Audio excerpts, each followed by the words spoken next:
안녕하세요. 오늘 저희가 함께 살펴볼 자료는요.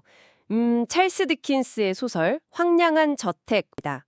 이게 19세기 영국, 특히 그 악명 높은 대법관 법원을 배경으로 한 이야기죠. 네, 맞습니다. 이 자료를 통해서 어떤 핵심을 좀 발견할 수 있을지 기대가 되네요. 네, 이 발췌본들에는 뭐랄까 안개처럼 자욱한 그 법정 소송하고 그 속에서 살아가는 사람들의 아주 복잡한 이야기들이 담겨 있거든요. 저희는 존 다이스 대 존 다이스라는 그 거대한 소송, 그리고 에스터 서머슨이나 레이디 데드록 같은 인물들의 얽히고 설킨 비밀들을 따라가 볼 겁니다. 이제 자료를 통해 디킨스가 딱 포착했던 시대상, 그리고 인간 군상의 핵심, 그걸 짚어보는 게 목표죠. 좋습니다. 그럼 바로 그 핵심으로 들어가 보죠. 이 발췌본 시작부터 느껴지는 대법관 법원 분위기가 이게 보통이 아니에요. 정말 끝없는 소송으로 유명했다는데 구체적으로 어떤 점이 그렇게 좀 악명이 높았던 걸까요? 그 당시 대법관 법원은요, 정말 극심한 소송 지원하고 또 막대한 비용 문제, 이걸로 악명이 자자했어요. 한번 소송에 휘말리면 막 몇 세대에 걸쳐서 안 끝나는 경우도 허다했고요. 세상에 몇 세대요? 네. 그래서 이 존 다이스 대 존 다이스 사건이 바로 그런 법제도의 폐해를 아주 상징적으로 보여주는 거예요. 원래 정의를 찾아야 할 곳이잖아요, 법원이. 근데 오히려 사람들의 삶을 막 갉아먹는 수렁이 된 거죠. 발초본에 미스 플라이트 같은 인물 나오죠. 평생 판결만 기다리다가 그냥 삶이 망가져버리는. 아, 네네, 기억나요. 네. 그런 인물들이 이걸 증명하는 거고요. 결국에는 소송 비용 때문에 유산 전체가 그냥 사라져버리는 결말. 이게 이 시스템의 모순하고 허무함, 이걸 극명하게 보여주는 디킨스의 아주 강력한 사회 비판인 셈입니다. 와, 여기서 얻을 수 있는 통찰은 그러니까 정의를 위한 제도가 어떻게 관료주의나 비용 문제 때문에 개인을 이렇게 짓누르는 괴물이 될 수 있는가. 바로 이 점이죠. 제도가 개인을 파멸시킨다는 게 정말 충격적이네요. 이 소송과 함께 이야기의 또 다른 축을 담당하는 인물이 바로 그 화자 에스터 서머선이죠. 이분 역할은 뭔가요? 에스터는 이제 존 다이스 씨 후견으로 에이다, 리처드랑 같이 그 황량한 저택에 살게 되잖아요. 아주 따뜻하고 현명한 인물인데요. 하지만 동시에 자기 출생의 비밀이라던가 외모, 특히 병을 앓고 난 뒤에 외모가 변하는데 거기에 대한 불안감을 계속 안고 있어요.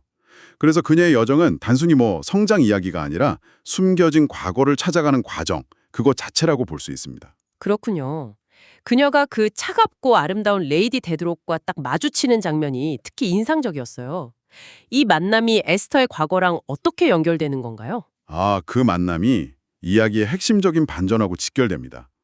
레이디 데드록은 아주 높은 신분, 화려함 뒤에 사실은 에스터를 낳았다는 비밀을 숨기고 있는 인물거든요. 아, 어머니였군요. 그렇죠. 에스터와의 만남은 그 굳게 닫혀있던 과거의 문을 여는 열쇠가 되는 셈이고요.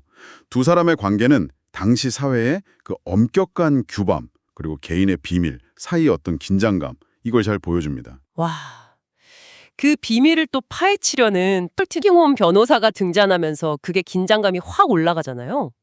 이 사람 역할은 단순한 악역 그 이상인 것 같아요. 맞습니다. 털킹원은 아주 냉혹하고 계산적인 변호사인데 레이디 데드록의 비밀을 정말 집요하게 추적하면서 그녀를 압박하죠. 그의 존재 자체가 뭐랄까 상류사회의 위선과 비밀을 파헤치는 그런 집요한 시선 같다고 할까요? 근데 그 역시 의문의 죽음을 맞이하고 또 레이디 데드록마저 사라지면서 사건은 더 깊은 미궁 속으로 빠져들게 돼요.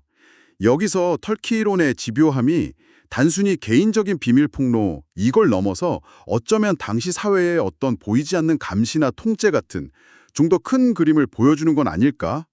이런 생각도 해볼 수 있겠죠. 정말 흥미로운 해석인데요. 이 중심 인물들 외에도 발췌본에는 정말 다양한 인물들이 나오잖아요. 소송에 미쳐서 몰락하는 리처드도 있고, 철없는 예술가 스킨폴 씨, 그리고 누더기 상점 주인 크룩하고 그 기이한 죽음, 거리의 소년 조까지 이 인물들은 어떤 의미가 있을까요?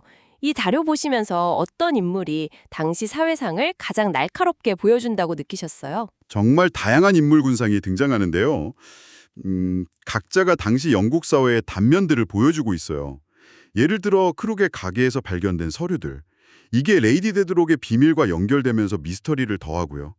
또 거리의 소년 조의 그 비참한 삶은 빈민층의 현실을 그대로 고발하죠. 리처드의 몰락은 아까 말했던 대법관 법원의 그 파괴적인 영향을 다시 한번 강조하는 거고요. 네. 그래서 어떤 인물이 가장 날카롭냐, 이건 사실 이 자료를 접하시는 여러분의 관점에 따라 좀 다를 수 있을 것 같아요. 하지만 분명한 건 디킨스가 이 인물들을 통해서 사회의 각기 다른 계층과 문제들이 결국에는 다 연결되어 있다. 이걸 보여주려 한 것 같습니다. 그렇군요. 오늘 저희가 살펴본 황량한 저택 발췌본은 이 법정 소송이라는 거대한 톱니바퀴하고 개인의 삶, 또 숨겨진 비밀이 얼마나 복잡하게 얽혀 돌아가는지 그걸 아주 압축적으로 보여줬네요. 정말 안개 같은 법정 모습만큼이나 모호한 정의의 문제, 그리고 그 안에서 고통받는 사람들의 모습이 깊은 인상을 남깁니다. 네. 디킨스는 이 작품을 통해서 당시 영국 법제도의 부조리함, 그리고 경직된 사회계층 문제를 아주 신랄하게 파헤치고 있어요.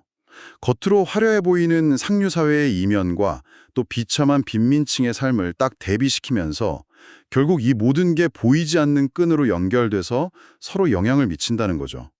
핵심은 결국 시스템의 실패가 어떻게 개인의 비극으로 이어지는가. 아마 이 점일 겁니다. 이 거대한 이야기 속에서 과연 정의란 뭘까? 그리고 개인의 비밀은 사회와 어떻게 연결돼서 파장을 일으킬 수 있을까?